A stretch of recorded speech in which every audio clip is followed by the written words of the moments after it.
Hello and welcome to an unexpected podcast. My name is Tim, and with me as always, we have Matt, Mick, Rainier. Devin will be joining us later on the episode. Just wanted to let everyone know that if they would rather listen to this on Spotify or Apple Podcasts, we have it available there as well. And we'd like for everyone to start leaving any questions. This will kind of be an out of order episode, but in future episodes, we'd like for you to leave any questions you may have for us, as we'll do a Q&A in the future for one of the episodes. So we're trying to collect a whole bunch of questions. So if you could leave any questions you have, and hopefully we'll select yours. The topic for today is the new FAQ that just came out. And we're going to be going over a list by, I apologize if I mispronounce your name. I believe it's Gurgly Zerwinski.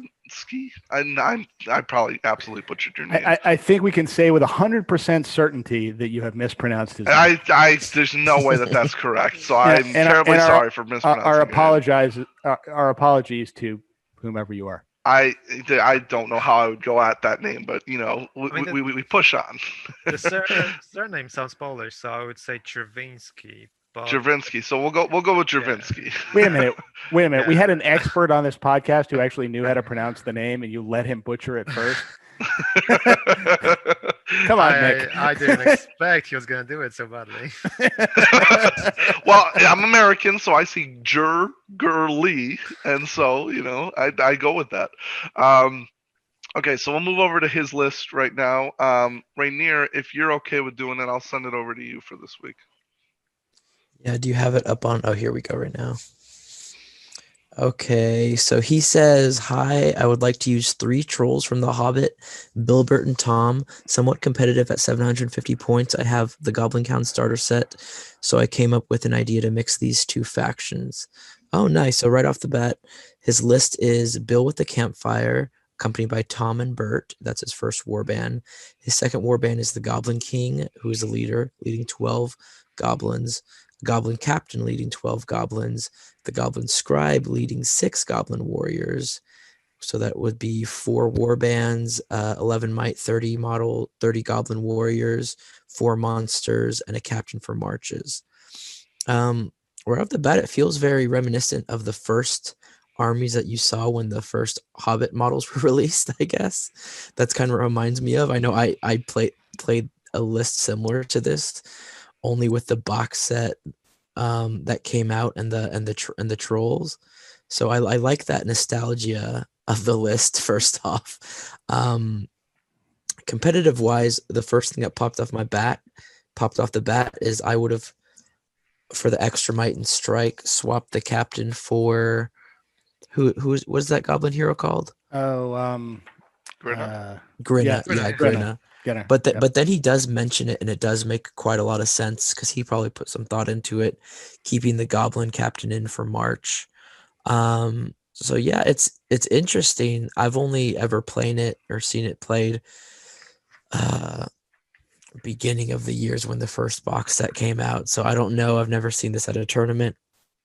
I'm not quite sure. I know Matt, our expert, probably has more to say on the troll profiles, but yeah, right off the bat, I think it's cool. It's nostalgic, and it potentially, I think I'd still throw in Grinna to give you that extra strike. But yeah, what do you guys think? So, at the risk of being ridiculed for this online, I have played a list like this. And yeah, I think this is a pretty good list, and this is, by the way, a list that can work. I think I'd emphasize the somewhat in front of somewhat competitively. But there are some lists against that this list will give fits to. Especially kind of like small elite, like a small elite list like elves or something like that doesn't have huge numbers of figures to begin with. And we've talked a lot about how kind of monsters suck in these rules because of big bases. The limitation or the caveat on that is monsters with their own might, will, and fate don't actually suck, and this list has 4 of them. And that really can be a scary list to someone. By the way, the other lists that will hate this are other low courage lists, because you basically can have a 4 a 4 troll or troll equivalent terror wall here that's like a foot long, and so I'm looking at this. I think the only change I would make, well, there's 2 possible changes. One change is I would give the Goblin Scribe 12 warriors rather than 6 warriors, unless he's a minor hero. Yeah, he's All a right. minor hero. All right, never mind. So yeah, I'm not sure I'm not sure about that change. I'd consider swapping out Grima, or I'm sorry, Grinna, to get the extra might and the extra strike. Because you have the Goblin Scribe to have guys kind of beam onto the board at various points, March is somewhat less important with these guys, and you'll probably get there eventually. But with that said, March is still going to have its uses, and the Goblin Captain is decent. I mean, a couple things when you play this list. You want to make sure you put the campfire in the right place, and the right place is almost always the center of the board. Let's see. Yeah, unless for some reason the center of the board is inside your opponent's deployment area. Just to make sure that you have the most opportunity to use it. And then you have your monsters kind of running around with the Goblin Warriors kind of running around between them, and just making sure that the Goblin Warriors never get too far from the wall of monsters, or else they're going to get slammed and you're going to get broken. And this is not a list where you want to get broken, because everything's going to run away, including your big trolls. But you got plenty of really big bases to hide those Goblin Warriors behind and kind of keep them safe. And the other thing that's useful when you have multi monster lists with might is the ability to hurl into one another. And you've got a bunch of might in this list. So, one of the things you can do is, if the other guy kind of runs warriors in between your monsters, which you might want to let him do, don't let him get surrounded. You can probably use your Goblin Warriors just to kind of backstop that. But let him run in between your monsters, then have your monsters start calling heroic combats and throwing guys into other monsters. So I don't know. Those are my thoughts. I think you can have a lot of fun with this list. I think there's some lists that you're not going to have a good time against, but I think in general you're going to have a good time. What are y'all's thoughts on adding Gollum to the list to kind of like give those? Well, so if you wanted to make it 800, but that would definitely. Well, do you really need him with all these heroes, though? Yes. I mean, Goblin's useful, but I think your point is a good one, Tim, that I'm not sure what you take out to get Gollum at 750 points. But I think you're right. If you go up to 800 points, the next thing that goes in is Gollum. Wait, what? Are you guys entirely convinced that the Goblin Scribe should be there? Because as Matt was saying, the thing is, like, this army might get broken very quickly, and Goblin Scribe, you might just be putting additional goblins into places, and those goblins might just randomly die, bringing you closer to breaking. Plus, so I'm thinking either a Golem or perhaps Grinna instead of the Goblin Scribe. So the benefit that Goblin Scribe gives is it basically kind of gives you the mobility that the rest of this list doesn't have. Mm-hmm. So there are certain scenarios where the Goblin Scribe really just changes how your opponent has to play the game. Like, for example, Storm the Camp. Just having the Goblin Scribe as a threat means that like half the guy's army has to stand back well, not half, but a bunch of the army has to stand back to defend the camp. And there's a bunch of the new scenarios, like the ones where you deploy, where you get points for all 4 quadrants of the board. The Goblin Scribe is like a game-winning figure in that scenario. I think if you're going to take anybody out, you take the Goblin Captain out and put in Gollum, and then maybe make the Goblin King's warband larger. I'm not sure how the math would end up working out on that. Yeah, you can still do 6 because he's still legend. Yeah. So you could take 6 more warriors. Yeah. Correct me if I'm wrong. I always get a little confused with this, right? So, in the new edition, because they're yellow, you have to have someone from the other army has to be Valor, right? Or is it? Okay. Right, yeah. Okay. So I was just wondering if there's any way to just do captains with warriors, but obviously you need Valor. So it's yellow list. Yeah, there's no way. There's no way to just drop the Goblin King and add more warriors. And by the way, I don't think you want to drop the Goblin King and add more warriors, because I think the Goblin King is as the fourth monster with might is an essential part of this list. Mm-hmm. I was just thinking about possibly adding some Goblin mercenaries, but again, Valor prevents that from happening. Yep.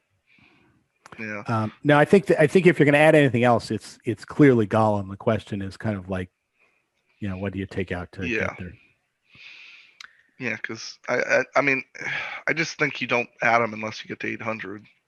Yeah. But I don't, because this is such a list where there's not almost anything you can really do to fix it or change it or make it. It's just, this is the list. What do you think of it, kind of a thing. So, but does anyone else have any other final thoughts on it? Well, if you didn't necessarily have to use all 3 trolls, I would swap one of them for a Spider Queen. That's what I was just thinking. If you were convinced, because I know he says he wants to use all 3 trolls in the comments. So I would assume he wants to stick to that. But if you were willing to part with one of the trolls, then Mick, what were you gonna say? I was just gonna say you drop Tom and you have the Spider Queen. Okay. Would everybody agree with that, or would they rather have something else if you were to drop a troll? No, I agree with that. You get an objective taker, you get the speed. Spider Queen. She goes over all types of things, and whatnot, like that. Yeah, I think I'd do that. Huge points? take. She's 115. 115. So you also gain 5 points, so you can. Then you can get Grinna. Upgrade it to Grinna. So upgrade the captain to Grinna, and then get a Spider Queen or a Goblin. Yeah. Extra Goblin. One extra Goblin. I'm curious. The fireplace or the campfire. 15 points for +1 courage and resistance to magic, and you have to be nearby. With so few warriors, you can still get more models in. Can you pick up the fire? Let's just see. Is it like a heavy object that the No, trolls you can't. You can't pick up the I think- fire. I think Also, it's like the mirror. Yeah. Yep. What do you guys think about getting rid of that? Because I mean, to have 4 monsters as is, you come up against a caster, they can't handle all 4 at the same time, and chances you're not really gonna have all 3 by the fire anyways. They're all Yeah, gonna be, this army has to move forwards. different parts of the battlefield or whatnot, unless I don't know, storm the camp and put the fire in the enemy's camp or something. I don't know. Well, I mean, first of all, it's clearly theme. But with that said, I'm not sure. I mean, unless you sold me what you could get in exchange for those additional 15 points, I'm not sure. I'm not sure 3 goblins moves the needle for me. Yeah. And there are certain circumstances where having that resistance to magic and +1 courage are going to be really useful to those trolls, because the trolls don't have the highest courage. And I mean, the last thing you want is one of them, like Tom, has courage 3. And the last thing you want is, your big troll to like fail the courage test and he can't charge the terror wall. Or, he can't do anything. He just kind of sits there and cowers. And usually if you put the campfire in the center of the board or near the center of the board, you're going to get some use out of it. Oh, okay. So you can actually, it's not like the mirror where it's like 6 inches from the plate. You can put it wherever you want. But you can put it anywhere outside of the other guy's control zone. I mean, the other thing is that the campfire is like a terrain piece. Mm-hmm. And because I think, you can't move through it. And I think there's one of these guys has a special rule where you can actually like throw people in the fire, which is which is fun. I'm not sure it's the best option usually if you've won the fight, but it's always a fun thing to do to somebody is throw them in the fire. But the point is that I mean, you can't move through it because it's a fire, so you can actually use it to kind of like fill in a gap and kind of fight around and anchor a flank. Yeah, so anywhere outside of your opponent's deployment area, so you could put it at the halfway line. Yeah, I think I would. Besides the fact that you can only add 3 golems, I don't see why you wouldn't take the campfire, because you can just put it at the halfway, and then they just have to be within 6 inches. So you get 30 inches of coverage, basically, or 12 inches from the halfway line, I should say. 6 inches on each side. I would take the campfire, especially because 3 goblins over something like that, I think, is huge. Yeah, you might have it. Yeah, you might as well, in case for whatever reason they decide to deploy close to the campfire for whatever reason, and they try to, like, imagine you come up against like a Mordor force and they just want to fight you, so then you meet at the middle, kind of a thing. I mean, if there's some way to get, I'm trying to like page through the book to find the Goblin Town thing. If there's some way to get Gollum in here in exchange for the campfire, that would be something that I think would be worth doing. Because having Gollum with the ring running around with these, fight 7 and fight 6 trolls around is a devastating combination. Yeah, I found the throw 'em in the fire guy as well. If you were to drop campfire, you still need 20 points, but if somehow you did end up dropping swapping Goblin Scribe into a Golem, then you still can move the 6 Goblin Warriors to Goblin King's Warband. Yeah, you can still. Yep. So then you're still. Is it worth losing the scribe for Gollum? No, Yes, but I don't think it's worth I think it. it might be worth losing the campfire and 4 goblins and getting Gollum. 5. That I think would be Yeah. worth it. It's a hard that get him down to what 26. Oh no, 30 No, well, models so still they got- 30 models still. Yeah. Yeah, well, it's Because you don't lose any. Well, okay, so you said 4 goblins and what? yeah. No, it's 5 Goblins and campfire. If we're doing 5 the math goblins right. and Oh, is it campfire? 5? Oh, yeah, that's right, because they're 4 points each. Yeah, so Yeah, I I don't. can- That puts you down to like 31, 32 models at 750. That's pretty I low. consider it though, because then it would make you have like literally a monster army with like 20 something goblins just to do whatever Yeah. you want with them, because it would give you like 4 mega heroes that could not be shut down whilst in combat, and like Gollum is just a pain in the neck. He's like just to get into combat, like it's horrible. Yeah. Then but someone like Aragorn or Boromir couldn't even fight against these trolls or have a chance to. Yeah, I don't know. I'd sure. think about that. I definitely think hard about dropping the campfire and putting in Gollum with 5 less goblin warriors. But it's not clear to me what the answer would be. I'd have to really actually think about it. Okay. Mick, I'm gonna need your help again. How would you pronounce his name again? I'm not sure about the first name. I think the last name would be Chervinsky. Gurgley? Jurgley? Sorry. If you're listening to this, we just have no clue how to pronounce your name. So if you can sound it out in the comments, we would appreciate that. I'm going to call you Gurg because I think that's the easiest way to go about it. So Gurg, if you could let us know in the comment section if you would consider swapping out or if you'd rather keep it the way it is. And if you do end up using it in a game or a tournament, let us know how it goes. We're going to move on to the main topic for today. Before we go, you know what he's going to do is he's just going to post a message in the feed stream that says it's pronounced it's pronounced like it's spelled, you ignorant jerks.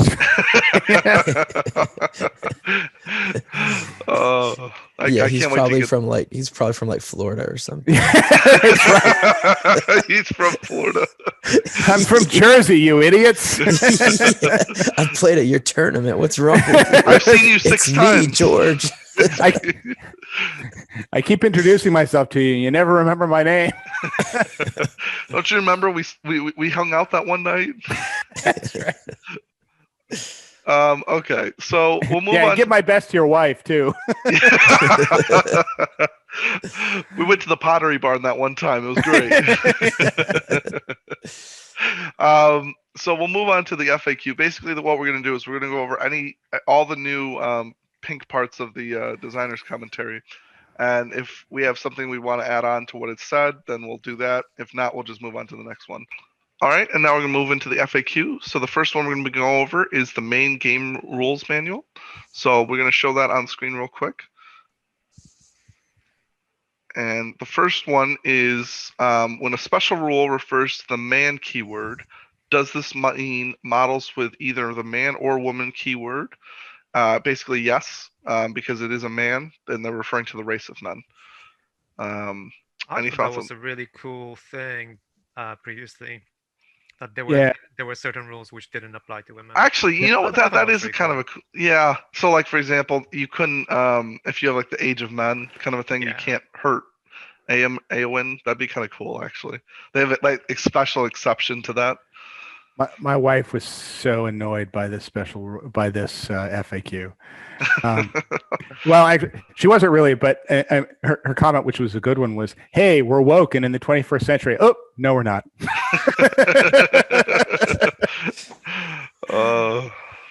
But yeah, no, I agree. This was definitely an FAQ that did not need to be made, and I thought it was fun that there were differences between men and women too, and I'm sad that they put this thing in. I mean, there was it's not like there was anything in the game that screamed out for this FAQ to be made, but yeah. Well, no, I think it needed to though. Weirdly enough, because like if you had said that to me in a tournament, I genuinely would have been like, well, it's a man, like it's at the race of men. Like, I mean, unfortunately, I would have probably called it out at a tournament because I would have been like, no, just because it's a woman doesn't mean it's not a man.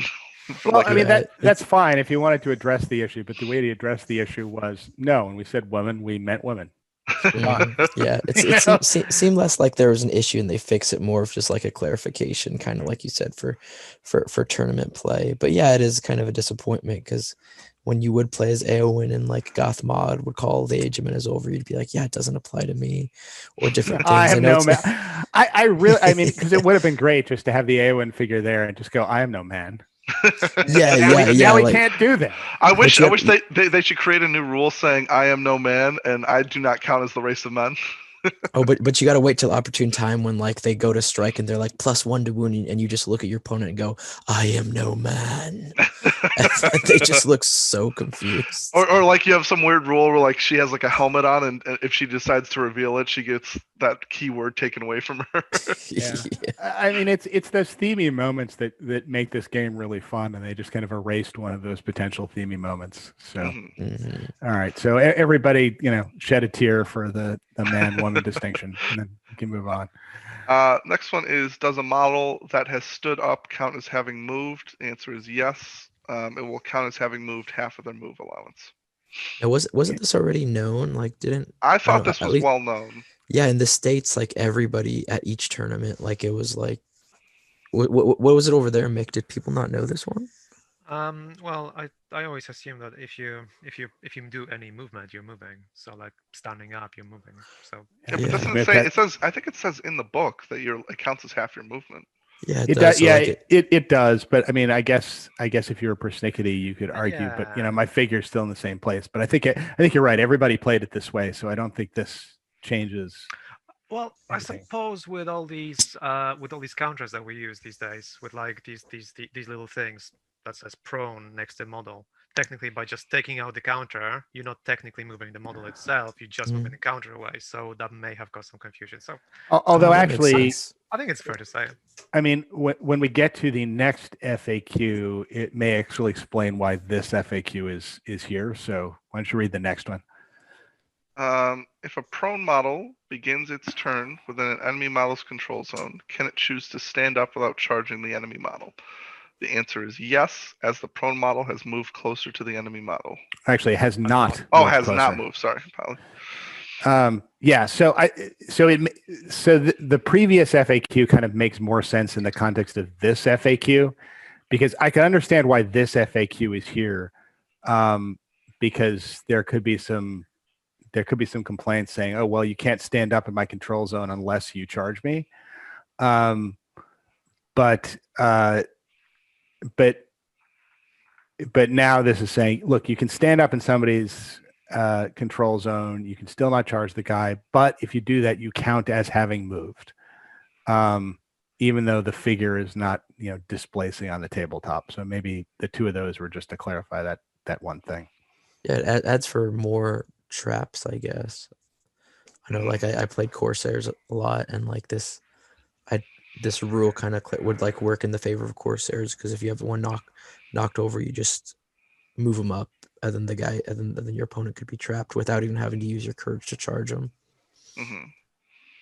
And I can't remember. Does the control zone rule say that you have to end further away, or does it say that you can't move closer? I believe it's let me pull it up real quick. I believe it says though You can move, that but you can't get in closer unless you want to charge. Control zone. Let's see here. That's probably. All right. Well, anyway, it's an academic point. I don't think we need to go into it because this I think clarifies it. But okay. We'll move into the next one, which is if a model defending a barrier chooses to lie down, do they still count as defending the barrier? No, prone models do not have a control zone. All right, go ahead, Mick. Oh, yeah. So I found this one interesting because I was just taking a little a couple of models of mine, and I noticed a situation where, let's say, you have a model who is defending a barrier, and then you lie that model down, and suddenly the model cannot be charged because it cannot be seen behind the barrier. It also isn't defending the barrier, so you don't get the benefit of the rule where you can just get into base contact with the barrier and still be fighting. And then the opponent can't jump over the barrier because you're occupying that space. So you run into this new situation where it's almost like the opponent can't really do anything. They just get stuck on the other side of the barrier because they can't see you, they can't charge you, but you're there, so they can't jump over. Yeah. So this is a variant of the problem that's kind of been around for a while, and I think still hasn't been addressed, which is, sticking yourself a half inch behind the barrier. So you're not touching it, you're not defending it. The other guy can't charge you because he can't come into contact with your base, but he also can't jump over the barrier because there isn't enough room to fit there. And, unless he rolls a 6, he can't jump into combat anyway,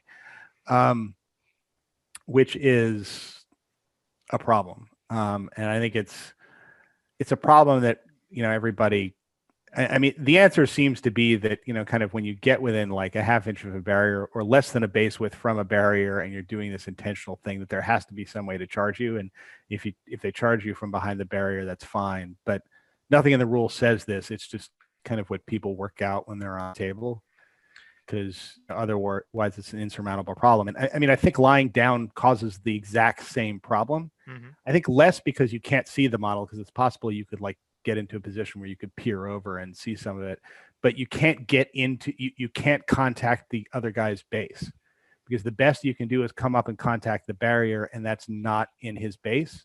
And the only way to get over, the only way the rules say you can charge somebody like that is if they're defending a barrier, in which case contacting the barrier constitutes contacting its base. But I think the common sense application for that is, what happens is you charge the barrier, you pretend like you're in contact with the guy's figure. He just gets no benefit for defending the barrier because he's, lying down. I mean, I think that's how you have to do it. It's just that's not what, that's not kind of spelled out here. Yeah. I mean, I just feel like that this may just open more confusion for people, and I would just like this particular thing to be cleared up better. Because in fact, I could actually just share a screen now because I just pulled up a thing. I can't share screen. Oh, hang on. I can't start sharing screen whilst the other participant is sharing. Oh, okay. Well, let's take this down for a second. We'll show. Yeah. So makes pretty picture. I was just gonna explain that this pretty picture here. You have a situation where you're leaving, let's say, half an inch, and enemies can't get in, but also they can't really charge you, and you are just stunned. You just like there. They can get over. They can charge you. They can fight you. And what happens? Yeah. So, and by the way, I think the effect of this is true regardless of whether these guys That's are true. Yeah. prone or standing, because they're not in contact with the barrier, therefore they're not defending it, Thing is, if and there's no room to get the enemies on the same side as the prones. I mean, thing is, if they were standing, then you could still argue that by approaching the barrier, you're still approaching their control zone, and therefore you should still somehow fight. But if they're prone, then you're not actually entering their control zones at all. Well, I think the key word in your the key words in your statement are they should still somehow fight, and I think that remains true whether they're prone or standing. I don't think the control. I mean, I don't think the fact that they have control zones has anything to do with it one way or the other. I mean, regardless of whether they have control zones, you can't fight them in this circumstance, but regardless of whether they have control zones, you ought to be able to fight them in this circumstance. Yeah. So. Okay. Back to you, Tim. We'll go over the next Now that one. we've cleared that one up.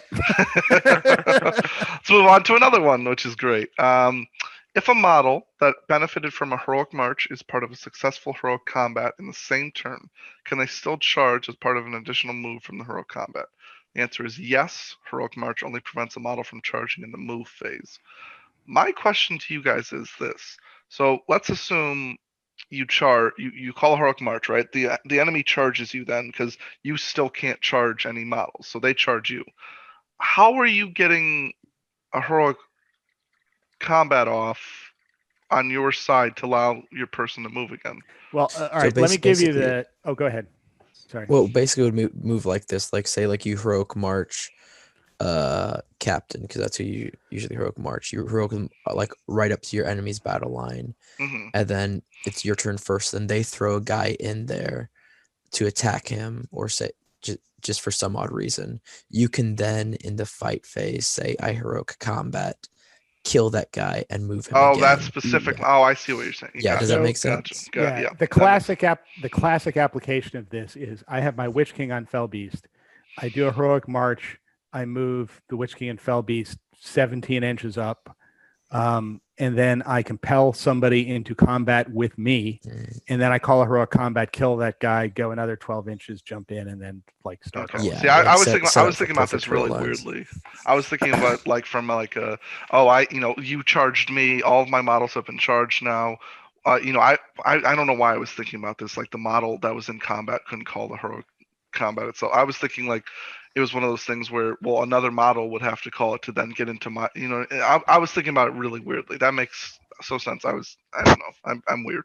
I didn't think like that. No, but I think a lot of people were thinking like that because it kind of needed clarification. And then like, I know like at some tournaments that I TO'd and even me playing, like there's some confusion. Can I call multiple heroics in turn? Like, but this kind of clears it up. Yeah, you can call a march and a combat or things like that. Yeah. Yeah, I think it's also that if you actually read the rules within Heroic March or Heroic Combat, there was a thing somewhere I saw where basically said that you can't charge within this move phase.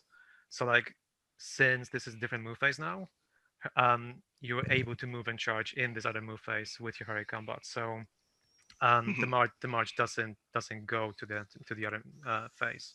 Yeah, and that makes total sense. Okay, we'll move on to the next one. If a hero is taking part in a heroic challenge with an enemy hero that causes terror, and they fail their courage test in order to charge, do they have to spend their might or will points in order to pass the courage test? No. Any thoughts on that one? No, it doesn't say they have to, so yeah. Okay. How frequently was this question asked? All the heroic challenges that come out, Matt, they happen every game. Yeah, that's right. Come out every game. I mean, presumably this is evidence that at some point somewhere someone has called a heroic challenge, and I guess that's a good thing, but okay. Okay. And at the same time failed to pass the courage test. Yeah. Well, in a situation where they didn't want to charge. I suppose the confusion may also rise from the fact that Eladon and Elrohir have this rule where they have to call heroic moves. They have to always ensure that they're charging, etc. So maybe the rules are somewhat similar in a sense. Maybe, but it certainly doesn't say that. Okay. We'll move on to the next one, which is if a prone model has a unique banner that confers an additional effect, such as a banner of Minas Tirith or Gambling's Royal Standard of Rohan, does their banner still confer this effect? No, models cannot benefit from the effects of a banner if the bearer is prone. Ooh, I like this. I like this a lot. So this is the way we've been playing it, but I mean, this is a good FAQ in that this is something that A came up from time to time, and B is not spelled out in the rules. So I'm glad that that's here. No more hiding banners behind lines, yeah? I'm still getting the bonus. Yeah, exactly. Exactly. I like this too because like heroes like Boromir and stuff, if you hurl and knock him down, like that's Yeah. going to totally affect the army and bring different like dynamics to the game. Exactly. I know that, most yeah. people played like this already, but I love the clarification because it's like now canon. Mhm.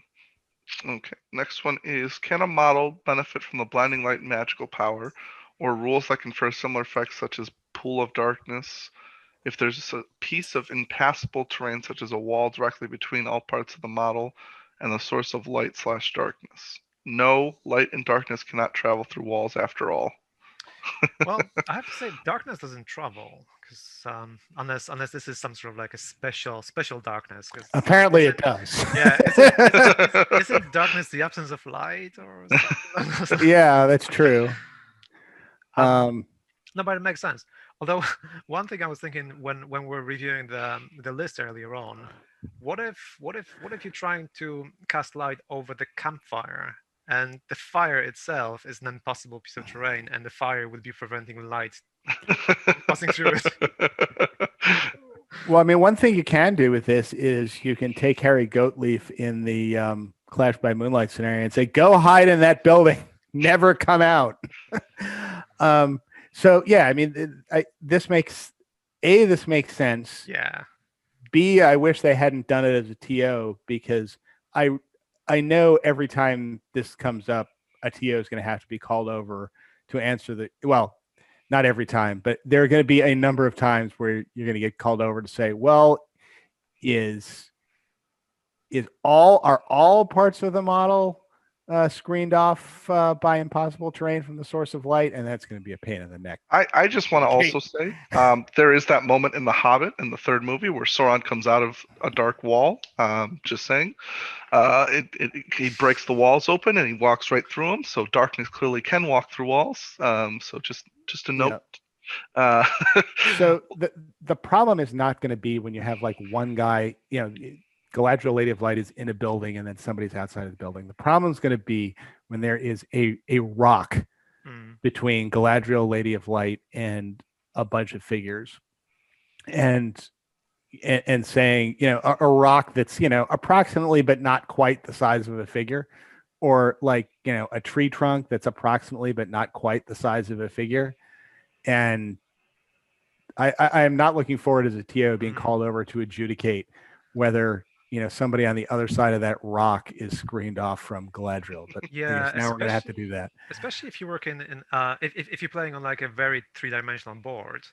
So do you take the line the line of light? Does it go from the base? Does it go from line of sight? It should probably go from the base, just like shooting does.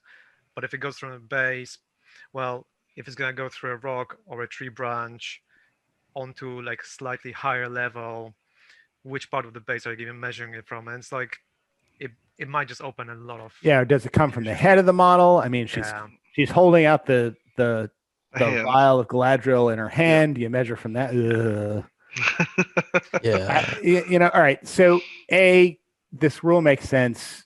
B, I really wish they hadn't done this FAQ because it was not worth it was not worth the trouble it's going to cause, I think. Okay. Next one. If a model under the effects of the paralyzed magical power if a model is under the effects of the paralyzed magical power, do they still contribute their fight value to a combat they are a part of? No. Yay! That's good. Straightforward. Yeah. Yep. Okay. Straightforward. Not an FAQ, actually a rules change, but probably a good one. If a model with a war horn is under the effects of a paralyzed magical power, can other models still benefit from the war horn? No. Yay. Yeah, straightforward too. That's good. Did this FAQ need to be changed? Was a Warhorn active to begin with, or did it just not? Has select? anyone ever seen a Warhorn on the field? Yeah. Yeah, I've I never do seen a that. Warhorn on the Yeah, field. but they usually hide them anyway, so it's like you leave them in the corner while your like army moves forward. Well, yeah. I mean, or unless you've got Helm Hammerhand or Oh yeah. what's his name?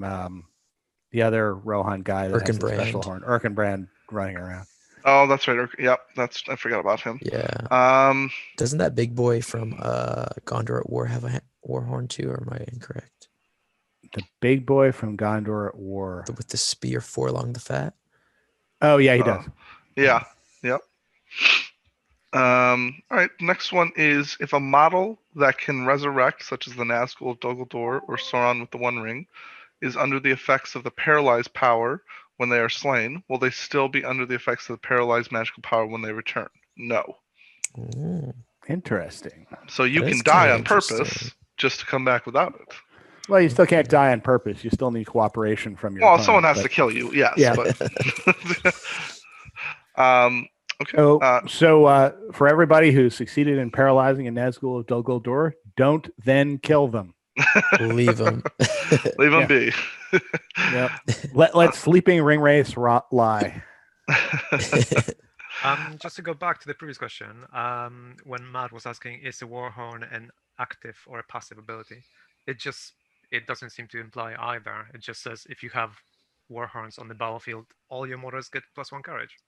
All right. As So long as so you this just have FAQ them. this FAQ did need to be Yeah. made. If a war beast or chariot is set ablaze, can they lie down and crawl to put the fire out? No, the only way for a war beast or chariot to put out the blaze is to enter a water feature. And you do not want to enter a water feature with the chariots. Well, some chariots you can. The Iron Hills chariot has can you? can go right through shallow water as if it's not there. But I really wanted to see the rule for when a Mumak has to lay down and roll over on the ground in order to Does put like out a the dog fire. thing. Oh. That would have been a fun rule to write, and the implications for the poor guys in the Howdah when that happens. They make it part of the rule. You have to take your Mumak kill, you flip them upside down, you turn them left and right to get out the water. Next one is, can a model cast a magical power such as Command or Compel, and then depending on the result, make a courage test to charge a model with the Terror special rule? No. If a model wishes to charge a model with Terror, then they must take their courage test at the start of the move, even if the model in question is further than their move allowance at the start of their move. Yeah, I think that was needed because people were always arguing: do you take a courage test first, then cast spells? Do you cast spells first, then take a courage test? I think this makes sense. And that's a huge difference as well. The ability to oh well, I failed my courage test, now I don't get to cast any magic at all. I mean, that's a massive thing to have in a tournament. Yeah. Okay. I mean, the only problem with this is now it becomes a trap for the unwary. Because this kind of reinforces the position that some people take where, like, when you go and you say, I'm going to cast my spell on this guy, and you roll for it, and it's like, and then you're like, oh, wait, I forgot to take my courage test. You go, oh, sorry, too bad, you can't charge. Which is a jerk move, but people do it. Yeah. If a model carrying a light object is slain in close combat, but the model that slew them is not in base contact, if they were supporting, does the model that slew them still take the possession of the light object? No, the light object will be dropped in the space that the slain model previously occupied. That makes sense. That's good. I guess. Okay. Yeah, imagine Legolas just homing a missile, killing somebody, and the arrow just takes the light object and brings it back. he puts like a string on the arrow. It's a reel. You reel it back in. It's slain in close combat. It's not. Oh, it's not shooting. I think everybody assumes that if you shoot a guy, you don't get the object. But even like a Uruk-hai pikeman like pokes them like two spaces away, then all of a sudden he takes it on his little pike and he's got the object. Let me reel it in. I mean, so okay. I mean, this is another one where A, it makes sense, and B, I wish they hadn't done it, because now we're going to get into situations where like somebody just like rolls all the dice and doesn't specify whether his, which one is the spear support. And now we got to figure it out afterwards. And there's going to be a big fight about it as to whether they can figure it out after the fact. But also now, if you have a hero fighting in a combat against someone who's carrying something, normally You roll would the dice separate. Yeah, you would roll the dice of the spearman, then you would roll the dice of the hero, decide if you're gonna use might. Now, if you want to ensure that the hero picks it up, you have to kind of roll the hero first and burn all your might. Yeah. So, it's just like I said in the last FAQ. It's another trap for the unwary. That the fewer of those we could have in the game, the better, because they're the type of thing that makes it unfun. Okay. If a siege engine shot hits a combat, then will all models in the combat be slain outright if they suffer a wound from the shot, or just the model that is hit by the initial shot? Only the model that is hit by the initial shot is dead. Finally. There's still another question that which hasn't been answered. Do all the other models in combat suffer the initial strength like 10 hit? Yeah, I guess that. Well, I think that has been answered. Yeah, I think somewhere in here in these FAQs, maybe if you scroll up. Oh, you know what? Maybe it may be in. Oh, hang on a second. I don't know. I thought that got answered. Or maybe it's actually answered in the rules where it says everybody in the combat counts as being hit. And yeah, so they all get a strength 10 hit or something. They'll get a strength 10 hit, and this is to clarify. Only one model gets killed outright. Gets the insta kill. Yeah, exactly. Yeah, that's fine. Yeah. Okay. Next one is, if a player wipes out all of an opposition player's models that are on the board, and they still have models that have yet to enter the board, does this count as a sudden death? If a player still has models that have yet to enter the board because of the rules of the scenario you were playing, reconnoiter, hold the ground, etc., then this does not result in sudden death. If a player only has models yet to enter the board because of the special rules relating to the models or legendary legion they are part of, example, the Watcher in the Water, Goblin Mercenaries, then this will still count as a sudden death. Does that make sense for everyone? Yes. Yeah, I think it does. Yeah, so if it's because of your own model special rules, then you lose, but if it's because of the scenario rules, then you don't. Yes. Yeah, makes sense. That's interesting though. I've never seen that come up, but that's good to know that, that not putting those Goblin Mercenaries on, if you were to get wiped out somehow, then you lose the game. Like, you were saving them maybe for this one specific turn, and guess what? You just lost your last model. Well, now you just automatically lose because you didn't put the models on. That's so interesting, actually. Oh, but then also in a way, if let's say you have had an army with like 6 warbunds of Goblin Mercenaries and then one other warband of just a guy, the guy comes on. The guy comes in and dies. You just hear your opponent go, march, march, march, march, march, march, sound the drum, let's go, come on, pick it up. I'll have 30 bow shots at this guy. We'll move on to the last two. In the Lords of Battle scenario, do you add points to your wound tally for wounding or disabling a siege engine? Yes, if you manage to disable a siege engine, then you will add the points to your wound tally equal to the number of wounds the siege engine had remaining. So I believe it has 3, if I'm correct. They're usually 4. Is it 4? Yeah, it depends on the siege engine. I think different ones have different amounts, but okay, fine. Yeah, okay, so be I interesting. mean, it does kind of make siege engines kind of high payoff targets in the Lords of Battle scenario, but Lords of Battle is one of those scenarios where you can hide them pretty well because they hang out at the back of the board. So I don't think it's a big deal. And the last one in the rules is, in the Lords of Battle scenario, do you add points to your wound tally for an opposition demolition charge that is detonated? Not if it detonates on the controlling player's accord. Wow. Okay, but apparently it does if you hit it and it blows up. So can you explain it? I'm confused by that. What is it? So if basically you do it yourself, if you detonate it yourself, it's fine. You're not giving points away. Right. But if someone shoots it with Legolas or whatever else, then you are giving points away. And then it blows up. Yeah. And then they get those kill points, Yeah. those wound points. Well, it's not the points of the figures that get killed. I see. It's actually, this is why I think it's funny. It's actually the demolition charge itself here. Interesting. Which I guess leaves open the question of what about the figures that it kills? Does that have an Yeah. answer? Yeah, because the demolition charge itself is what, 3 wounds, right? Yeah, I think that's right. Okay, Yeah, so right. if we at assume least you're not giving away the 3, but you're still giving away the 2 or however many brought it over and killed themselves. Well, maybe you're answering the questions. Oh, hang on a second.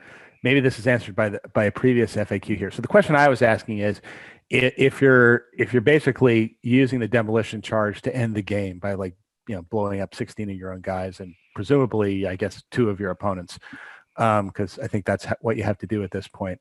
Does the other guy get 16 points for you blowing yourself up? And I'm reading the FAQ that's 2 prior than this, about wounds inflicted on my opponent in ways other than being dealt by my army counts toward the wound tally. And the answer is yes. So I think that's probably right. If you're going to try and kill your own models with the demolition charge, then the other guy gets points from them. I think that settles that question. I think so. Yeah. This other FAQ is only about the wound tally that you get for the demolition charge itself detonating. Yeah. We will move on to the match play guide. So let's see. We've got 2 questions from that. First one is, in the Lords of Battle scenario, do you add points to You your just wound answered these. Yep. Oh, it's the same one. Yep. My bad. Ones, yeah. Moving quickly on. Armies of the Hobbit. There looks like there is 1. What happens if Floy negates a Nazgul of Dol Guldur Unholy Resurrection special rule and the Nazgul of Dol Guldur is slain during that turn? The removal of Unholy Resurrection means that no marker would be placed when the Nazgul of Dol Guldur is slain, and as such, there is no marker for them to come back from the following turn. As a result, the Nazgul will be slain outright. Floey, the bane of the necromancer and his minions. So many things in the game. Yeah. Old edition and new edition. Here we go. Yep. That's good. If only they brought Floey with them when they went to storm Dol Guldur. Floy would just do everything. It's like, nope. I mean, we could do a whole episode, I think, on fun with Floey, and this is fun with Floy. We'll do that like a segment every month. example. Fun with Floy. we'll have like a 5-minute segment every episode. Fun with Floy, episode 3. Yeah. So, I mean, the question, I guess, becomes then: do you waste Floey's will on trying to kill the individual ringwraiths, or are you going to spend all of Floey's will trying to turn off the necromancer's ability to use will as fate and trying to kill him? I guess it depends if you can actually get guys into the necromancer. Okay. We're going to move on to the Armies of the Lord of the Rings book. First one is, can Samwise Gamgee use his Let Him Go or I'll Have You Long Shakes special rule to declare a free heroic combat if he is already in the same combat as Frodo? No. So I don't know about you guys, but we play this one the opposite way because I think that's how the rule actually read. But I don't tend to use Sam, so I guess we can't. I guess we can't do that. I mean, it makes sense. The only things I think someone pointed out yesterday online that the previous question from it says yes, and I think the previous question should be deleted. Oh yes, can he use his Let Him Go or I'll Have You Long Shake special rule if he's in the same combat as Frodo? Oh my gosh, you're right. It's literally right above it. It is literally right above it. Yeah. So as far as I remember, Jay actually posted it should have been deleted. So just ignore it. Yeah, because we changed our mind on this one. Yeah, well, I guess that's why we were all playing it the other way, is because the rules used to say you could. I mean, both the rules as written and the FAQ indicated you could play it the other way, but no, you can't. So I just wonder why they felt a pressing need to do an about face on that one. But The next The one world is may really never know. fun. all right. Next one is, can Mariotic, Brandybuck, or Peregrine Took use their For the Shire special rule to spend might points from an enemy Boromir of Gondor in range? No. On. No. So what about your own Boromir of Gondor? I'm sorry, enemy. What I was wondering is Boromir of the White Tower, and maybe the rules don't allow for that. No, it's just Boromir of Gondor, so never mind. Got it. So nobody can cheat with that. No using the opposing model to benefit you. I just, you know what I love? I love how like somebody, because I get that it's in the rules, but I love how somebody goes, well, technically it doesn't say I can't use your model. That's right. I love how that comes up. That's great.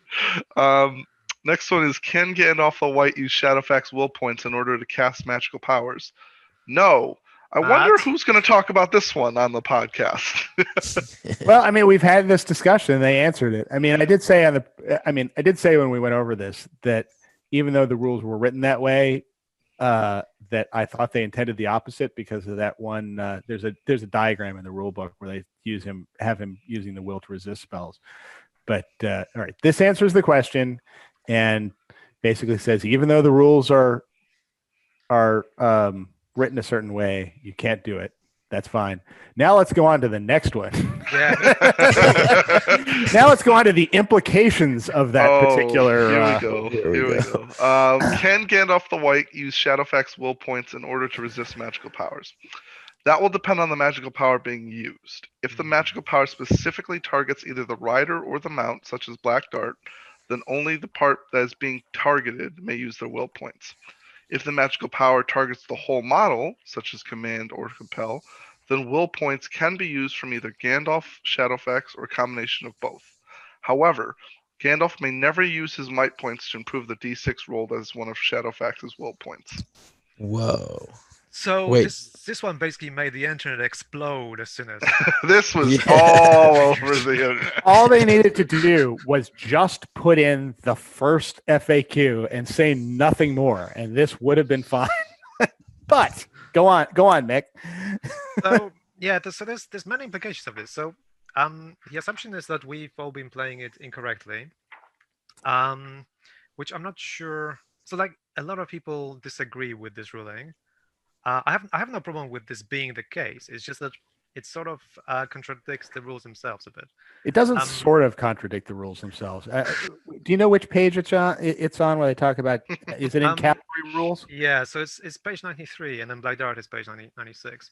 So Right. so Black Dart specifically targets one enemy model within range, and afterwards it tells you if the target is cavalry model, then the attacker must choose whether the rider or the mount is hit. Okay. Now on page 93. When targeting a cavalry model with a magical power that states that the attacker must choose if the rider or mount is affected, the attacker must choose before they make their casting roll. Okay, so when I'm casting a Black Dart at my opponent's Aragorn or whoever, who's mounted, before I cast the spell, I have to declare that I will be targeting the horse. Okay, and then once I've cast it, the spell still targets the model according to Black Dart. And so the way that I think pretty much everyone's been playing is you declare, okay, I'm gonna Black Dart your horse, then I will target the model, then the model gets to resist, so the rider, and then if it's failed, then the horse gets the strength 9 hit. And the reason everybody has been playing it that way is on page 63, there's a rule called Cavalry and Magical Powers, which says if a model employs a magical power against a cavalry model, the whole model is considered to be the target of the power. The whole model is considered to be the target of the power. This means that either the rider or the mount can use will points to resist the magical power. Again, I say this means that either the rider or the mount can use will points to resist the magical power. And if the power is successful, both feel the effects unless otherwise stated. So Yeah, this totally rule has now contradicts been that. written out of the game. Yeah. So basically, what you can like take out Boromir, Aragorn, any mega heroes horse without it even being resisted now. But the Yeah, big, is the that bigger, correct? the bigger thing though, but that someone I saw posted on the website was like with Fell Beasts. So Yeah, like you if can you just take have out Felbies, yeah. Fell Beast, Radagast 2+, Fell Beast goes away, can't resist it, and then that No, will. no, because specifically Radagast spell specifically targets the model. So Oh, it does target the model. yeah, Okay. so Panic Steed wouldn't work. However, if you 3 were to, black darts would. yeah, or if you were to channel Black Dart, then Oh, I see. then the Felbeast Yep. cannot resist it, and then you cause a wound, and you roll a 3 on a d3, and the Felbeast is gone. Interesting. So, yeah. All so they've taken one thing that was contrary to what the rule said, FAQ'd it in a way that broke a different rule in order to fix it.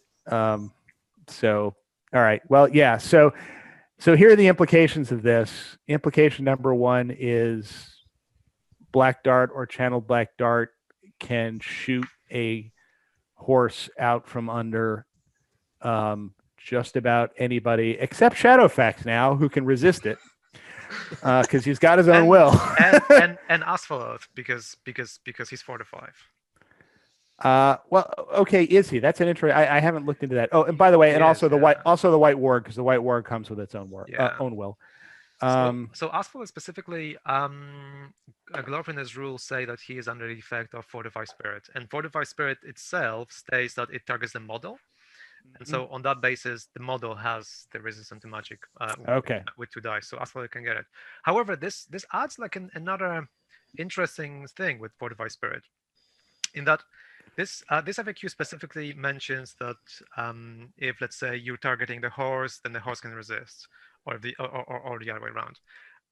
However, if, let's say, you're casting a spell like Transfix, which targets the model, and that model has Fortify Spirit on them, some people may argue that you will now get 4 dice for free to resist, because 2 will come from the horse and 2 will come from the rider. So how do you argue against that? I think the argument is there is one spell that gives you 2 dice that is shielding both of them, so you're only going to get 2 dice. It's not like there's 2 separate spells, one of which is attacking the rider and one of which is attacking the mount, and then you kind of combine them to make the resist tests. It's because you still have the model resisting because you're targeting the model and the spell targets the model. So there's only one application of the spell that's going to work. And that's 2 dice. Yeah, I fully agree with that. Before we move on, don't scroll down quite yet, Tim. Yeah, I think it should be entirely 2 dice. It just seems that, let's say, someone's casting something on Shadowfax. Okay, Shadowfax gets his own will plus the 2 if they're fortified. Someone's casting something else on Gandalf specifically. But if it's casting on both of them, why can't they both resist? Because technically, it's almost like they're 2 separate characters. Well, I mean, I think you can, under the sense of if the magical power targets the whole model, will points can be used from either Gandalf, Shadowfax, or a combination of both. But there's only one spell. The spell only gives 2 dice. So, it's one spell, 2 dice. I don't think there's any reading of this where you multiply. You count as if there was a separate Fortify Spirit that was actually also cast on the mount. Sure. Yeah. As I said before, I fully agree. I'm just trying to Yeah. Somebody's going to argue this. Yeah. Someone's going to argue this, and I just want to be clear how to respond to the argument. Yeah. No, that's fair. The other thing that was interesting about this is I think before, at least the way we played it, and maybe there wasn't a basis to this, is you had to choose whether Shadowfax was going to resist or Gandalf was, and you couldn't mix and match. But this makes it clear that you can mix it. So you can spend like one of Shadowfax's will, one of Gandalf's will. If you wanted to be able to use the might point on it, you can kind of mix and match there. But yeah, so the game yeah. is changed now slightly. We're gonna be playing it differently, which is fine. Lots I don't more really ring mind. wraiths, black Yeah. darting horses out Yep. from under people. Yeah. I mean, Are you guys? Let me ask you this: are you guys a fan of that, or are you kind of like I don't like the fact that I'm paying 10 points and any magic power can just get rid of it like that? Well, I honestly don't really care as long as it's clear what the ruling is, and this gives a clear ruling. So now at least we're all going into a tournament thinking, okay, well, this is how a rule works, and if we all understand it, that's great. So regardless which rule it is, as long as it's clear to everybody, then it's fine. Yeah, but it's Yeah. not, right? Because it's something that's buried in an FAQ that not everybody's going to have, and as we've just pointed out, this changes the rules as written. This is not an FAQ. This is an errata. Yeah. And there's going to be tremendous numbers of fights over this, and rightly so, because I think you're somebody who just wants to come and play the game, and doesn't keep up with all of this errata stuff and just buys the rule set and comes out and then has this happen to them, and then points to the rule on page 63 that says the exact opposite of this. It is rightly frustrated when somebody says, well, no, there's this arcane FAQ concerning just Gandalf the White, that the implication of which is this rule on page 63 of the rule book is deleted. That's like as a TO, like it'd be a big headache, because I'm sure like 50, 60, at least in the States, 50, 60% of the people are going to show up not knowing. Yeah. I mean, if it wasn't for this podcast, I wouldn't have known about it. And all the posts on the Facebook pages, like it's not everybody reads the FAQs like diligently, and it is a huge change to the game, in my opinion, to where it's like revamping the rules. And it's worse than that, right? Because the FAQ itself is specific to Gandalf the White. So if I was that player and somebody pulled this on me and black darted Boromir's horse out from under him and then used as his justification this FAQ, I'd go, yeah, but that's Gandalf the White. This is not Gandalf the White. It's Boromir of Gondor. And so this FAQ doesn't apply to me, but this rule still does on page 63 of the rule book. And then they would say, well, J. Clare got on the GBHL and clarified this. Well, I guess, all right, to be lawyerly about it, why is that precedent? Yeah, exactly. I mean, do I actually need to always read the GBHL and all of Jay's posts to be current on the rules changes? I don't know that this has come up before. It really irritates me, which is one of the reasons that I'm getting a bit exercised about it now. But no, but it makes sense, because not like I said, not everybody reads it, and you have like somebody that travels like across the country or something, spends like all this money and all this time building this beautiful army, and then they don't know that the meta has slightly changed because they're not on like a British Facebook page reading like Jay Clare's comment. Exactly. Like I get a little like ramped up about it too, because it's like not everybody has time for this, and this game in itself is it's a global game. Like everybody plays it around the world. I'm even like finding out that people are playing it in Vietnam, Philippines, and stuff here, living in Asia, and they're not going to be on the British pages scamming in the comments. So where's it's like every single thing that gets posted. Yeah, exactly. And, and I paid. There's hundreds of posts every day, pretty much. Yeah, exactly. And I paid $50. I mean, it's a legitimate argument for somebody to say, look, I paid $50 for this rule book, damn it. And you're telling me that I can't trust what's in it. And that's a perfectly valid complaint. I don't know how to answer that. So yeah, the other thing is there's actually 24 pages of FAQs. And you have to go, so it's on page X of this one specific one. Do you like bring all those 24 pages to a tournament and chop them up and like have them all highlighted and stuff and ready to go? Like, no, you're going to play a game, not I don't know, it's a little frustrating. And not only that, but you'd have to basically know ahead of time Like, because you're gonna have to look through every single question on those things to, Mhm. if you're in the middle. Like, imagine you say, "Oh, in a tournament." Well, now I got to go through every single question to find the one, and then that's gonna take up time from. But it's we'll have to see in the future what happens with this. Obviously, this is the way that they're writing it. We'll see if they do anything different in the future. I have a feeling, though, a lot of Lady of Lights are going to be taken from now on to protect some horses. Well, to be clear, this is the way they're writing it for Gandalf the White. Other than Jay's comment online, there is nothing else that says that this particular interpretation applies to anybody else other than Gandalf the White, which I guess raises a question because I know Rainier runs tournaments. Mick, do you run tournaments? No. Actually, that's a really good point, Matt. I didn't even think about that. Yeah. So Rainier, what would your position be if somebody tried to, pull this off at a tournament and Black Boromir Gondor's horse, and somebody came up to you and said, "Look, I'm reading the rule book and I'm reading the FAQ, and there's no way you can square what this guy just did with the rules. Do you enforce the rules or do you enforce what Jay said online?" Yeah, that's the hard thing. Like, because even like with what you're saying, like, I mean, I'm part of this podcast. I'm really big into the game. I still don't even know what did Jake say online exactly. Oh, it happened a couple of days ago already, so I don't remember. Did he say that this affects everything? Yeah, but there were several comments.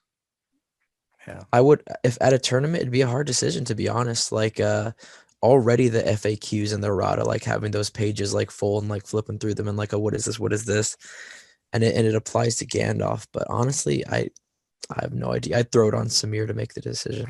Just pass it off. I'd be like, I gotta go to the bathroom. I'll be right back. Samir, take care of this. I have to Rainier say, leaves the state. Yeah, I have to say, because this has actually come up in a couple of tournaments I've run, and I mean, I have taken the position that unless it is in an FAQ or a rule book, to me it doesn't. Yeah, for purposes of tournaments I'm running, to me it doesn't exist. No, that makes sense because like even just this rule in itself is taking a Gandalf rule and applying it to all of the rule, whereas it contradicts what the rules state. And you guys even flip through the pages, 3 different areas the rules state something that the Gandalf rule would contradict. So it just doesn't. At a tournament, I would probably keep precedent and be like, no, it doesn't. Yeah. Like, not going down a rabbit trail to try to justify it. This is how it is as of now. And well, the thing is, this new FAQ is the new precedent. So I would say, in a way, you have to apply it to all horses, to all mounts. Why? But it specifically says Gandalf the White. Yeah, you have to apply it to Gandalf the White. Yeah, Mick, I totally agree that like that might be the intention of what they're trying to, but based on the actual rules that they just released, it specifically only says Gandalf. It doesn't say Boromir or Aragorn or any other. It only says Gandalf the White, unfortunately. So they weren't very clear on that, unfortunately. Yeah, and meanwhile, the rule that's on page 63 of the rule book does apply to Boromir because it applies to. It is a general rule, not overruled by this specific FAQ. And you know what? In all honesty, they probably will update it in the next FAQ, and that'll probably be a part of it. But I think for now, like, and I imagine because it's such a hard position to be put in if you're a TO for this kind of a situation, I would probably end up going with the way Matt says, which is this is the official thing that they've given us. We're going to go solely based on what they give us, not what this or that says. And that's not to discredit what they're saying online, but it's not official documentation of what the game is supposed to be. Yeah. So you can't just go like, oh, well, this person said on this and this happened, so then that must be true. Because like, A, you'd have to pull it up, and B, it doesn't really affect the tournament that's happening right then and there, kind of a thing. Yeah, it might benefit as a TO to like take the specific like controversial ruling and like before your tournament be like, this is controversial or whatever. In our tournament, this is how it will be addressed. So there's clarification. You can say it ahead of time, yes. So you can. Yeah. That's what I mean. Well, yeah. So can I just add that the FAQ comes out once every 6 months, Yeah. And since we are still under lockdowns and all the other restrictions, I'm not expecting to play very many tournaments. in No, the exactly. coming months. And you know, by the So time they'll have the this might time be to update allowed. that anyway. Maybe it'll Yeah. get, I mean, maybe it'll get fixed in 2 weeks. I mean, Yeah. Yes. we've had that happen before, but yeah, I mean, but So hopefully, if anybody on the FAQ people are listening, we would appreciate it if maybe this could be a little bit more clarified in the actual FAQ. But I think we've spent enough time on this. I think it's time to move. We've stated what how we feel about it. I think it's time to move on to the rest of it. Yeah. So we'll move on to the next question, which I've just never seen so many people posting it questions. was a lot. It about definitely the was a same lot. question. Yeah. It was a lot of confusion and definitely a lot of questions. I mean, yeah, I mean, but it is a potential game changer. So Oh yeah, it's huge. It's huge. I mean, that's buried in some stuff I about mean, Bring people race take back. horses. use. People take horses knowing that I can resist this many times if they try to take my horse out. Yeah. But knowing that you have no control over that might genuinely make someone go, well, I'm not going to take a horse because I'd rather use it on this and this kind of a thing. Yep. All right. So next question is: can a shield bearer use its Defense of the King special rule to declare a free heroic combat if they are already in the same combat as a dwarf hero they are protecting? No. Pretty straightforward. Same thing with this, all the other rules which allow you to do these free heroic combats.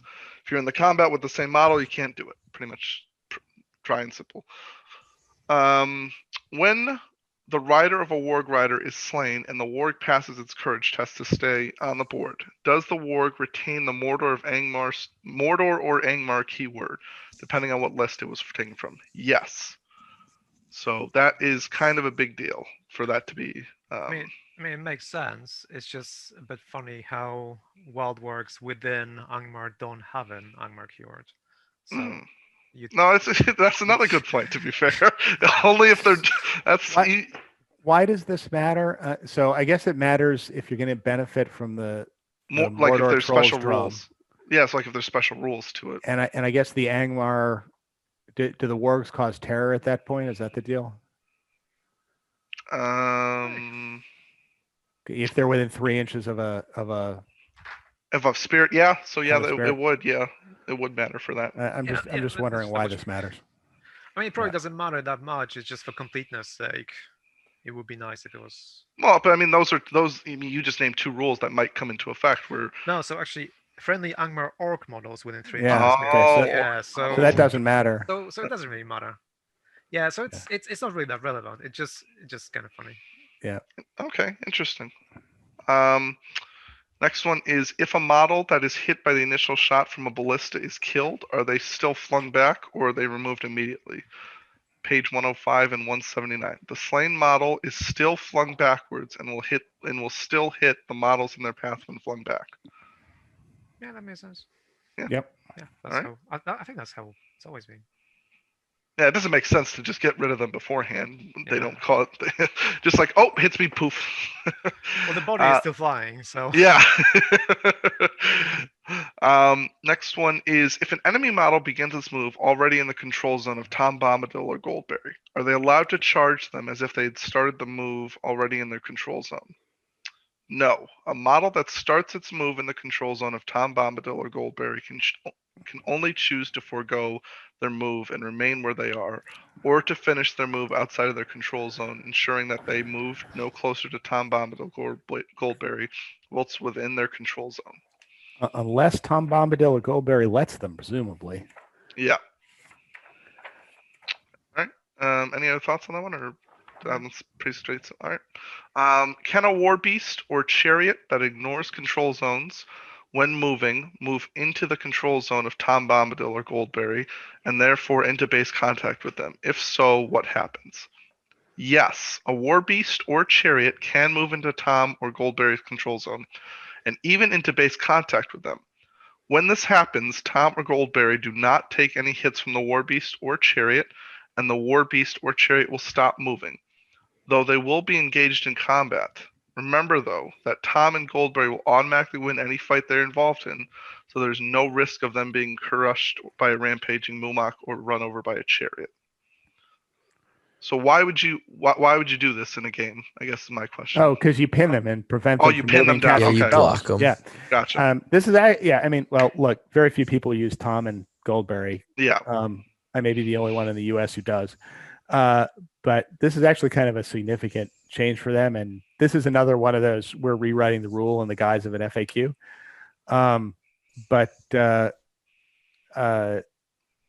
Yeah, okay.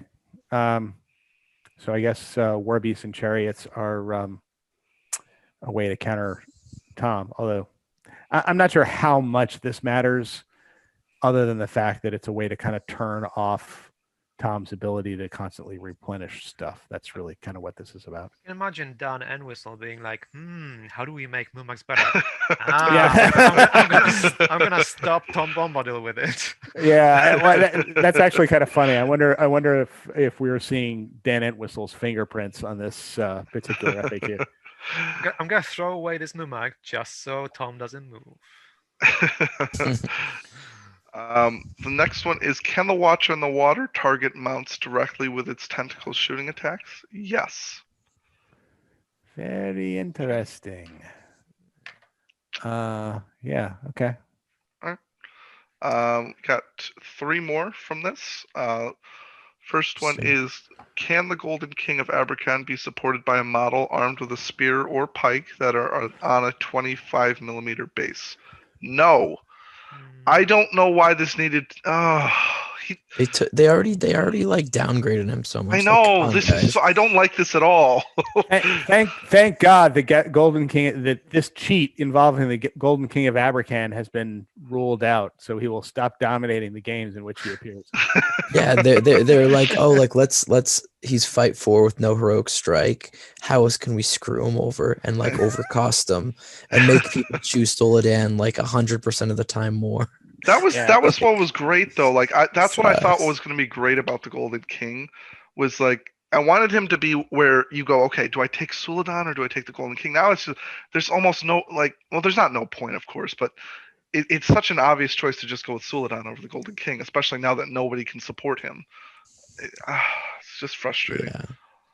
Oh, he still gets the benefit of his own banner, right? He does, and I'm not saying he has 4 attacks, obviously. Yeah, so he's still rolling 5 dice. He's still rolling 5 dice, but you know that model, that it's, I don't know, just make him like, better. He's way more points than Soladan. He doesn't cost as a banner for scenario points.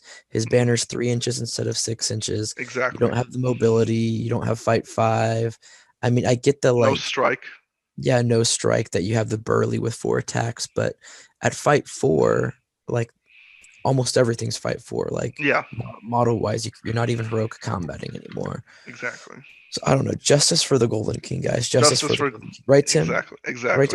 We'll start a petition. Get state by state to sign. Hashtag justice for the Golden King. Hashtag JFG key. You know what the result is going to be? We're going to get an FAQ saying, you know that rule that says that the Golden King counts as a banner? Yeah, that's not true. Yeah, exactly. They're just going to troll it even more and more. Oh my That's gosh. Right. Okay. Next one is, can Mahood Warrior model benefit from their Warrior Pride Army bonus if there's a friendly Mumak War Leader on Royal War Mumak, a friendly War Mumak of Far Harad, or a friendly War Mumak of Harad with a Mahood Beastmaster upgrade in combat within 6 inches of them? Yes. Although the Mahood hero isn't technically in combat themselves, riding a Mumak that is in combat is still pretty inspiring. Pretty good. Yeah, I think that's cool. Yeah, straightforward. Okay. Yep. And the last one for this section is, can a Corsair Reaver activate their Mindless Killer special rule if they move as part of a heroic combat? Also, if a Corsair Reaver activates their Mindless Killer special rule in the move phase, do they still benefit from it if they move as part of a heroic combat in the same turn? Yes to both questions.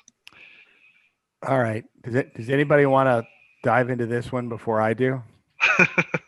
Because this is another problematic FAQ. I'm just gonna reread the whole rule just so I know what we're talking about. All right, Yeah, Matt, you go first. That's probably wise. Okay.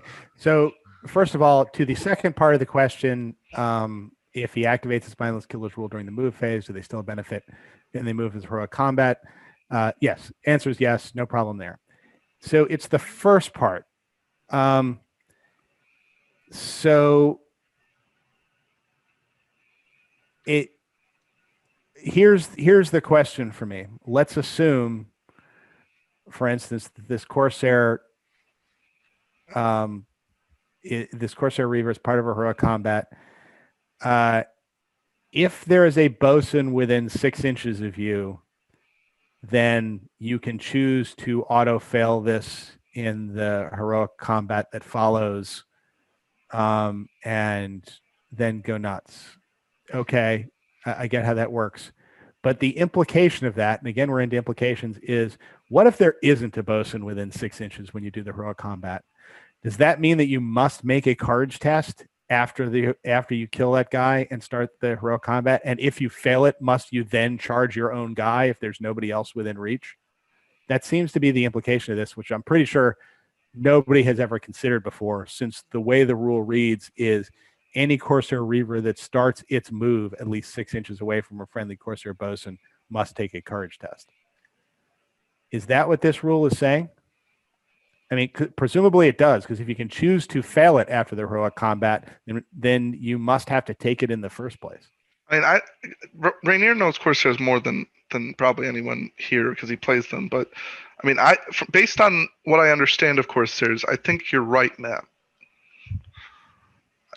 Yeah. So is what you're saying, like, let's say you heroic, you start you pass automatically, you move out of the 6 inches, you charge into somebody with say a captain or a Dalmir, you heroic combat with that, and then you have to take an actual courage test after that in the fight phase. That seems to be what it's saying here, because if you choose to fail that courage test, then presumably you must take that courage test to begin with. So there's the possibility that you'll just end up charging Dalamir if he's the only guy within reach. Yeah, I mean, it would make sense with the mindless killer special rule, and it kind of like gives a check on their power.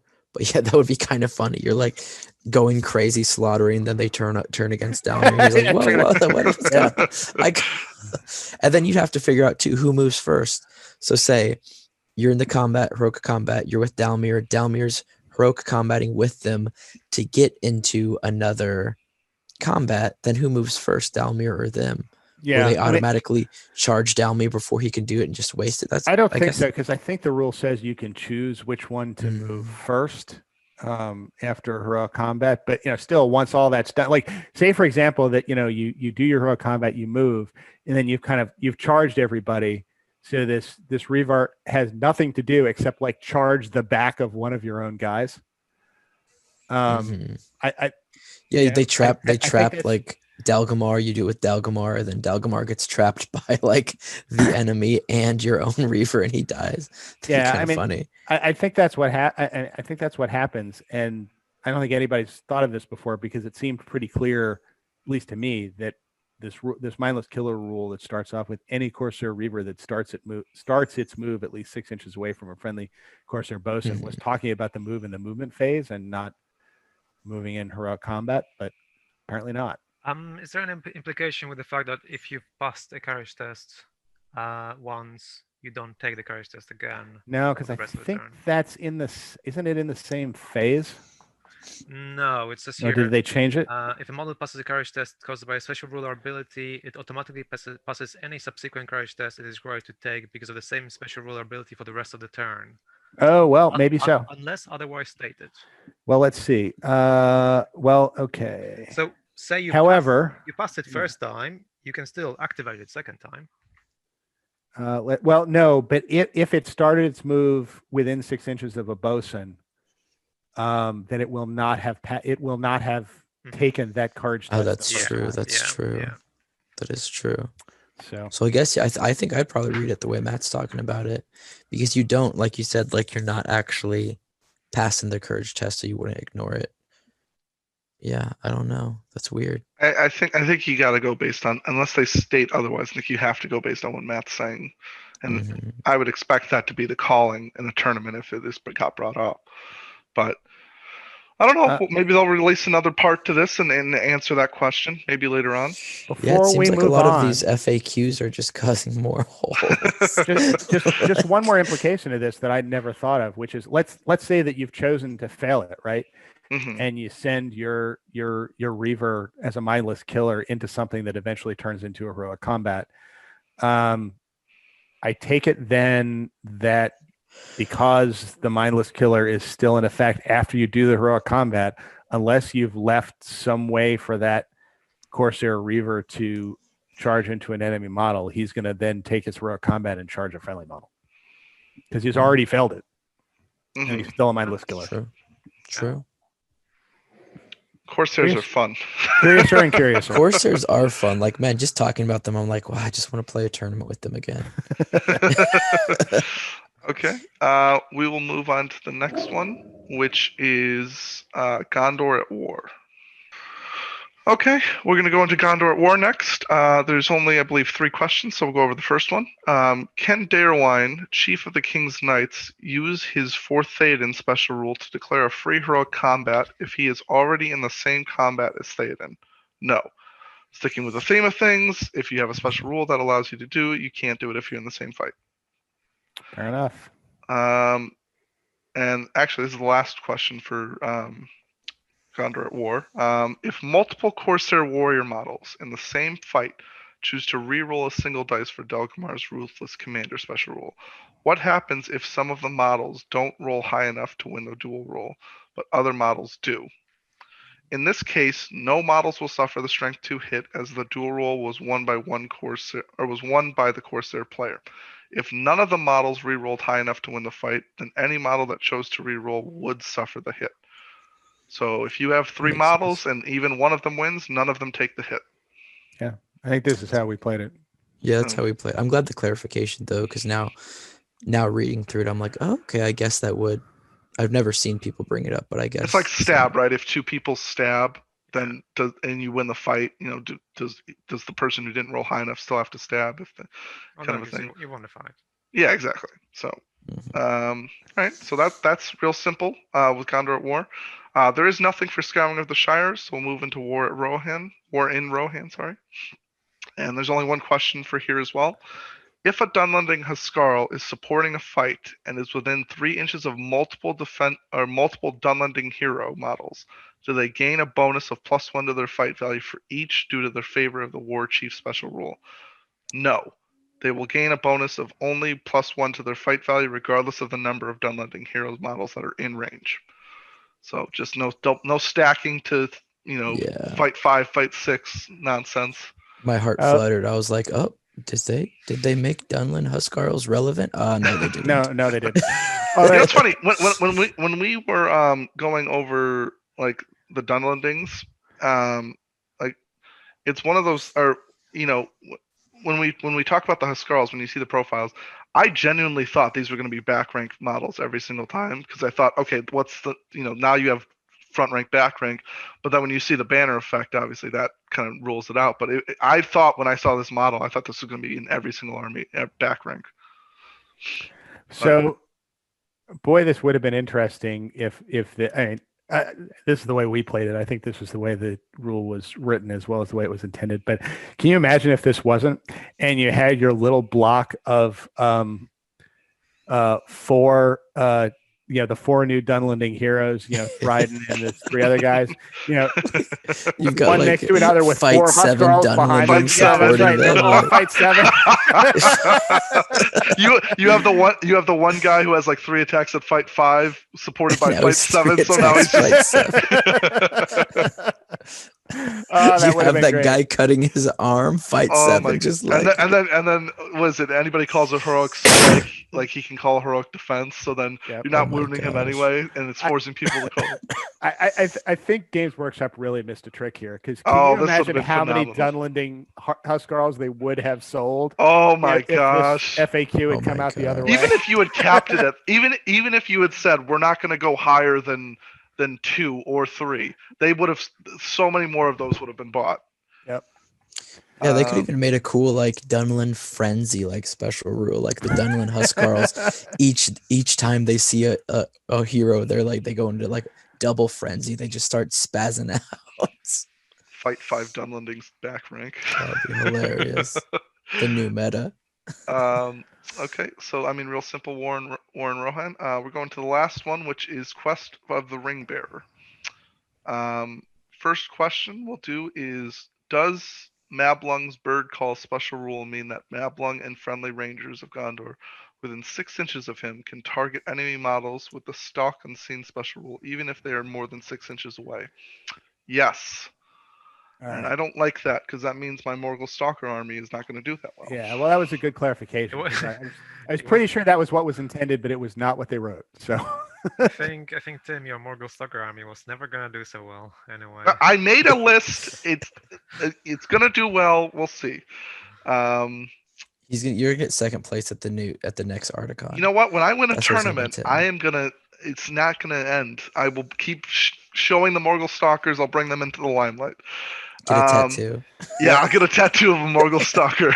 he will be standing there right next to the guy that brought a Rangers of Athelia list with Matt. I know. And I'll go, it is possible. It is. Next question is: can Barlaam Butterbur use his Barlaam Butterbur at your service special rule to benefit a hero model that is part of the Fellowship but is not part of the Fellowship army list, such as Gandalf the Grey from Survivors of Lake Town, Aragorn, King Elisar, Legolas Greenleaf, Prince of Mirkwood? Only hero models taken directly from the Fellowship army list. So no trying to cheat the system here. Because nobody else wants to be served by Barlin Butterbur unless they're in the Fellowship But army list. that's how you make him relevant. They missed out on another opportunity here. Yeah. Yeah. Can Gimli use his Galadriel's locks to reroll the dice of friendly models in a dual roll, or only his own dice? Only his own dice. Why would someone even ask that question? He's like giving like Galadriel's hair to his friends and stuff. That's Here's crazy. one lock. Social Here's one currency. Lock. Like Here's what one lock. weird. You're looking a little bit down, buddy. Here you go. Yeah, I got this hair from this girl. One for you. One for you. In the forest of Lothlorien. Lothlorien. Like, take one. Like, It's from an actual girl. Yeah. Yes, I'm willing to accept bids. The bidding will start at. From a female. An actual female with actual hair. With actual hair. Okay, I would love to go into that more, honestly, but the next question is: when a part of the Depths of Moria Legendary Legion, when as part of the Depths of Moria Legendary Legion can the Balrog target Grima Warring Tongue with its flame and special rule? Answer is yes. Yes. Ooh. Oh, what? I was reading that wrong. Sorry. When as part. Okay. When, comma, as part of the Depths of Moria. But there's no Legendary comma. So there is no comma, but there ought to be a comma. Yes. That's what messed you up there. Yep. So then, what horses and Grima should be aware with the new FAQ? Somebody on the thread for the last episode actually asked if chariots can charge Grima Warrentongue, which kind of goes to that the FAQ we read a little bit about chariots charging Tom. I think the answer is yes. For the same reason that you can do. Like the Balrog can't like step on Grima Wormtongue, but by God, I can set him on fire. Chariots can like ram him in 2 strength 4 hits. Like, oops. Yeah, Who is this annoying twerp? So chariots are not technically charging in a sense because they also don't have to take a courage test, so they're just driving. And then Grima happens to be on the way of me driving. Well, tough luck. He's just one more of my own warriors that I am going to grind beneath the wheels of my chariot. And in fact, he's a squishier version. Okay, we're on to the last question. If a Ringwraith model declares a heroic move, can they still use their Screech of the Nazgul in the same turn? Answer: yes. Screech of Nazgul allows them to use the channeled version of Transfix, though it is not itself declaring the use of heroic channel. Oh, well, this is perfectly fine. The reason for viewers on YouTube why I'm sitting here with my mouth open is I just realized how powerful the the 9 ring race um legendary legion has become. Hmm. Now that it can black dart the horses out Oh, from under yes. anybody. Yes. Oh my. Oh my. Wow. Huh. Yeah. Did Jay Claire play this at a tournament or event or something? Oh, have we figured it out? I think did We he? figured Or it maybe curious. maybe he wants to. Oh, interesting. His post-COVID list. Yeah, that's right. Oh my. Yeah, no, but you're right. That does make them like really, because the only thing that you were afraid of course, would be like maybe Legolas or like a mega hero just get into combat and kill you. Now you just take out their horse and you run away and black dart them. Or if you're Have the against, 9 just. you position yourself well enough, and you take out 9 horses from like a very heavy cavalry army. You just go bye bye bye bye bye bye bye bye bye. I mean, Yeah. you could just take out the riders too from most of that part.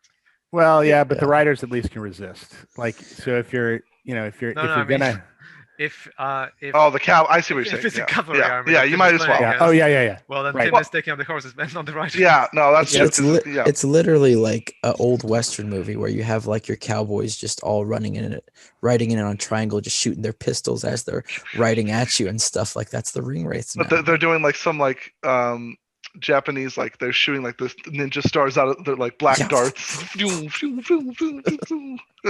How did it go, Tim? Thanks. Got it.